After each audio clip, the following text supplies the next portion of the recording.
Salutations everyone, this is Miller here from Metal Gear Solid to tell you that this is being recorded post. Unfortunately, Vic messed up and lost the other side of the recording somehow. Oh, okay, right, I'm not going to do that voice the whole way through. It's kind of, I don't even think I do a good impression of Miller. Especially when I'm actually recording, I think it's a nerve thing. But anyway, yes, this is being recorded post because if you haven't watched the right hand side first, which is the one I recorded first, basically the audio got screwed for the rest of this thing. I recorded them, kind of chain recorded them, like I left the audio thing recording. So up to a certain point where I was fighting, you know, well now you can tell, the El Gigante on the other route, basically the audio just cuts off and I don't know why. I can't salvage it. Let's just move on from there. So listen to me post commentary. I apologized in the other side, which I'll apologize again for, that this may make me sound less involved with what's going on the screen, because, you know, you're not there. You know, you're not there, man, recording at the same time. So I might be less like, oh my god, he kicked me or punched me or whatever. But I think, you know, we've had plenty of that enough, and you know, you're probably getting sick of it if you're actually still watching this. And we're just fighting Ganados. This is the route where we're just fighting Ganados, so it shouldn't be too bad. I mean, we've done a lot of that too so far. But I think this is a good tangent point to move off on.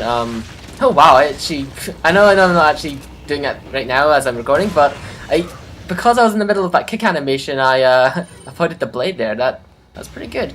I know for a fact that the blade does a lot of damage. It doesn't do much damage in, you know, normal mode, but in professional mode it does a lot of damage. I'm still managing to be informative even though I'm not recording right there at the scene. But anyway, the tangent I was going to go off onto is that we're fighting Ganados, and I read on the wiki that Ganados actually can mean Spanish for like the herd. So this is actually it's quite clever when you think down to it, because is she gonna jump down? Yeah, she's gonna jump down. The reason I say this is because it's dehumanizing all these people down to basically being like a stampeding load of cattle, and it's dehumanizing and all that stuff. You know, it's pretty good writing, I guess. Let's just call our speaking of dehumanizing, let's whistle to get a dog out of the dumpster there. You know, shouldn't play in there. I wonder why there's just so many random dumpsters lying around. It's just kind of out of place when you think about it. Because they don't really have anything in them. They already kind of have those. They have those giant boxes or whatever, wheelbarrows full of bodies in that other part of the farm. But that's beside the point. And I think that I'm kind of watching this obviously on the editing screen, but that looked like a miss to me. But well, whatever. I was thinking that the dehumanization of the villagers isn't so bad when you think about it, though, just because you don't feel so bad about killing these people reduced to a herd, because there are so freaking many of them. I mean, I'm starting to think that maybe this was all a ploy. This whole thing was planned out. I mean, no, not me, but I mean Leon. Don't know why I just projected my own self onto Leon, because he's clearly a character. Basically, this was all planned because there was overpopulation within. Oh yeah, okay. I did a time lapse here. Because basically I'm looting, so, and I can still talk over it because this is post commentary. Isn't that great? But yeah, there's a lot of overpopulation, and basically they planned all this so that Leon could reduce the population because there's so many Pedros and stuff, and that's that. Gonna jump down this ladder and then something's gonna happen. That's kind of strange. It's kind of like director's commentary when you're watching a movie right now. Post commentary.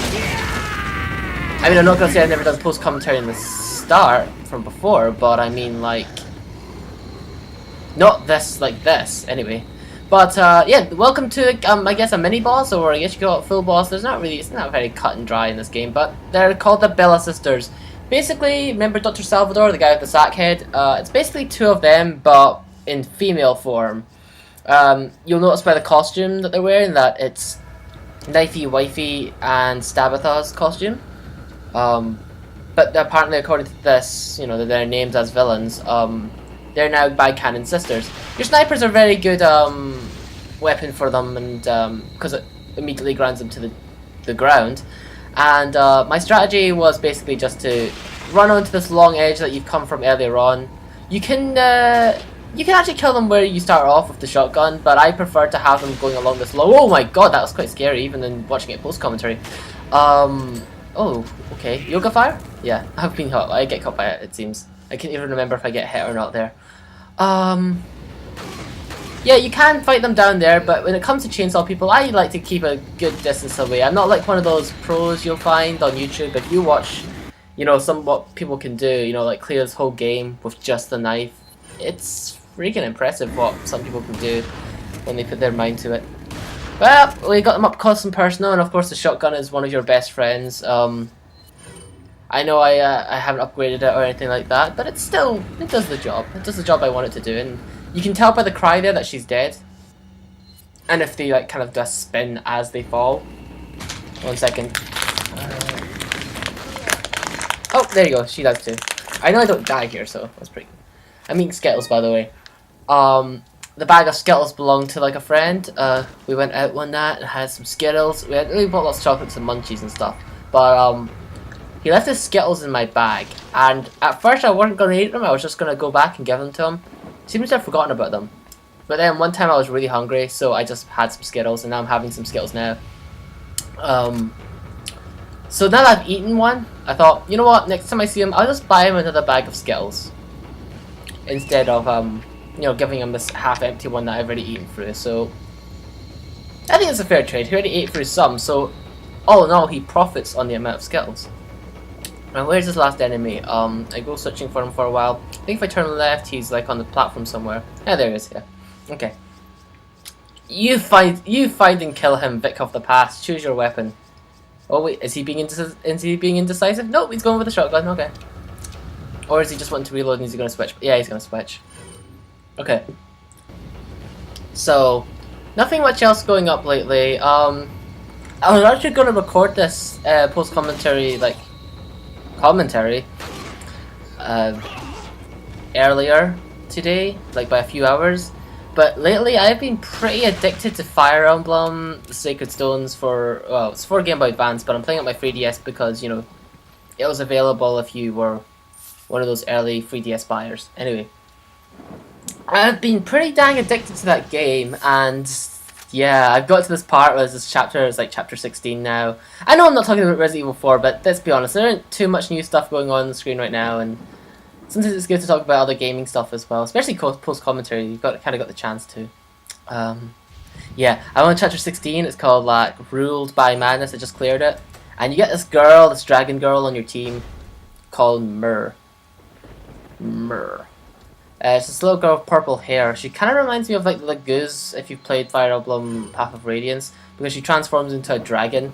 And she's the most overpowered character there. Not only does she gain experience super fast, but she like kills everything and crits everything in one hit. The only thing I'm kind of worried about is that she only has one weapon called like the Dragon Stone or whatever, and it only the strategy here is to go like just make them trigger them and then just run all the way back in, and you have a long path and you have a straight line again. It's called funneling, I believe, in zombie terms. But anyway.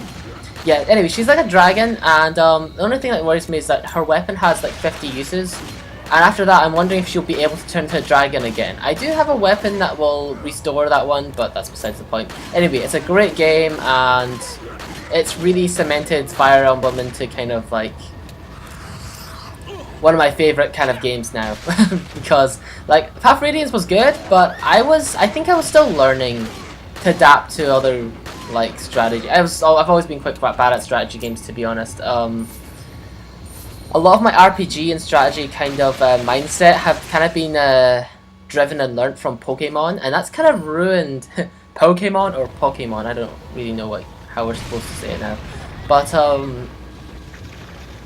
it's kind of been ruined because of that. Because a lot of my logic for other games has been messed up because I base them solely on Pokemon because that's like my first RPG and strategy game evidently that I played. So like for instance in Paper Mario, I went for like the first game and most of the second game, well actually no, practically all of the second game without knowing that you could guard or dodge, because I always thought, oh, it's turn based, it's like Pokemon, you can't do anything. And I think this is the part where I noticed that door there, because during like a practice recording I didn't notice this door, but I think I find there's not really much behind it, just like a grenade or something. Not even something in that barrel. But I believe I attest during the recording that this is where the Bella sisters lived. Yeah, I'll go over a few things that I might have said when I was recording live. But yeah, so the thing that Pokemon messed me up with in terms of Fire Emblem though, is that, you know that little menu or something that comes up when you like make your troop engage with like another troop. I never knew that that told you how much damage you take and how much damage you're gonna take and stuff, and percentages. Like it's just like 100 hits, MT 18 and stuff like that. And like, I didn't know. So like when I was originally playing like Path of Radiance, I got so like stuck because I would run into an enemy and think, I've got a sword, so I've got an advantage like Pokemon. I'll do like double damage and kill him, and then it'll all be good. But I guess that's just my own stupidity because you can, you know, the menu comes up every time before you engage an enemy, so. No excuse. I eat a herb there. Isn't that great? I kind of did a Miller impersonation at the start of this video because I've been thinking about Metal Gear Solid quite a lot lately. It's one of the strangest games in terms of like, especially with me and Quavi, because I've technically been playing Metal Gear Solid 1 Twin Snakes for years now, but I've never had the chance to finish it because we keep playing it, then going back because I forgot what's happened, and then I lose my save file. And then we play it every now and then so I still haven't cleared the first Metal Gear Solid game. It's the Twin Snakes version for GameCube, by the way, and just been progressing on it slowly. If you've watched Eternal Darkness, you've seen how me and Quabi kind of play together, kind of. But when it comes to that one, it's very different because, you know, he knows what he's doing because he's played Metal Gear Solid before, and I'm the complete noob, so he's just kind of watching me fail. I like stealth, I like the concept of stealth games, but unfortunately, I kind of suck at them, and that's a bad combination when you like something you suck at. I mean, that's why I've always wanted to be stealthy like a ninja, because that's why I play Spy when I play TF2, but